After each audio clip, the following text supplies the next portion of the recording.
ഒരുപാട് പ്രശ്നങ്ങളും പരിവട്ടങ്ങളും ഒക്കെ ഉണ്ടായ ഒരു വ്യക്തിയാണ് അമിത മദ്യപാനം കൊണ്ട്. തീർച്ചയായിട്ടും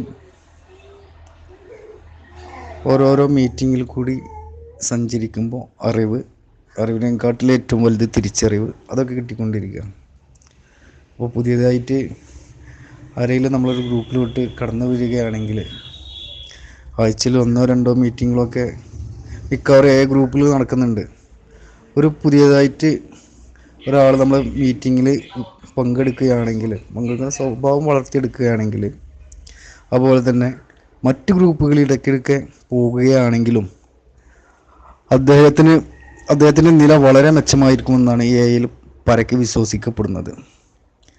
വ്യത്യസ്തങ്ങളായ AI ഗ്രൂപ്പുകളിൽ നിന്ന് തിരഞ്ഞെടുപ്പ് നടത്താൻ ഇദ്ദേഹത്തിന് അവസരം നൽകും.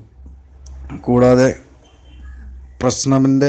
അമിത മദ്യപാനിയുടെ ജീവിതത്തിന് ഇത് മുഖാന്തരം ഒരു ക്രമം ലഭിക്കുകയും അത് മദ്യപാനത്തെ നേരിടാൻ സഹായമാവുകയും ചെയ്യുന്നു. പിന്നെ എടുത്തു പറയാനെന്താ വെച്ചാൽ, മീറ്റിങ്ങിൽ പങ്കെടുക്കാതിരിക്കാൻ എന്തെല്ലാം ഒഴിവുകൾ നമ്മൾ സ്വയം ഉയർന്നു വന്നാലും ആദ്യകാലങ്ങളിൽ മുടങ്ങാതെ അവയിൽ പങ്കെടുക്കുന്നത് അത്യധികം സുപ്രദമായ കാര്യമാണ്. ഞങ്ങൾക്ക് മനസ്സിലായിട്ടുള്ളതാണ് AI പറയുന്നുണ്ട്. കുടിക്കാതിരിക്കാൻ കാണിച്ച ശുഷ്കാന്തി മീറ്റിങ്ങിൽ പങ്കെടുക്കാനും കാണിക്കുന്നുണ്ട്. എന്ന് വെച്ചാൽ, ഞാൻ ഇപ്പോൾ എറണാകുളത്ത് നിന്ന് മുണ്ടേരിക്ക് കള്ളുടിക്കാനായിട്ട്, മലപ്പുറത്ത് നിന്നിട്ട് കള്ളുടിക്കാനായിട്ട് ഒരുപാട് സ്ഥലങ്ങൾ, വയനാട്, അങ്ങനെ കള്ളുടിക്കാനായിട്ട് മാത്രം പോയൊരു വ്യക്തിയാണ്.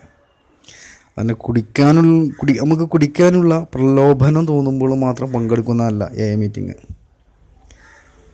കുടിക്കാനുള്ള ചിന്ത പോലും ഇല്ലാതായിരിക്കുകയും നമ്മൾ സന്തുഷ്ടരായിരിക്കുകയും ചെയ്യുന്ന അവസരങ്ങളിൽ മീറ്റിങ്ങിൽ പങ്കെടുത്താൽ അവയിൽ നിന്ന് മിക്കപ്പോഴും കൂടുതൽ ഫലം ലഭിക്കും. ഒരു മീറ്റിങ്ങിൽ നിന്ന് ഉടൻ ഒന്നും കിട്ടിയിട്ടില്ലെങ്കിൽ അടുത്ത മീറ്റിങ്ങിൽ നമ്മൾ പങ്കെടുക്കണമെന്ന് വിചാരിക്കും. പക്ഷേ മീറ്റിങ്ങിൽ പങ്കെടുക്കാതിരുന്നതിനേക്കാൾ മെച്ചമാണ് പങ്കെടുക്കുന്നത്. തീർച്ചയായിട്ടും നമ്മുടെ മീറ്റിങ്ങിനെ പറ്റി എനിക്ക് ഇത്രയേ ഉള്ളൂ പറയാനുള്ളൂ. തീർച്ചയായിട്ടും നിരന്തരമായിട്ടുള്ള AI മീറ്റിങ്ങുകൾ സഞ്ചരിക്കുക.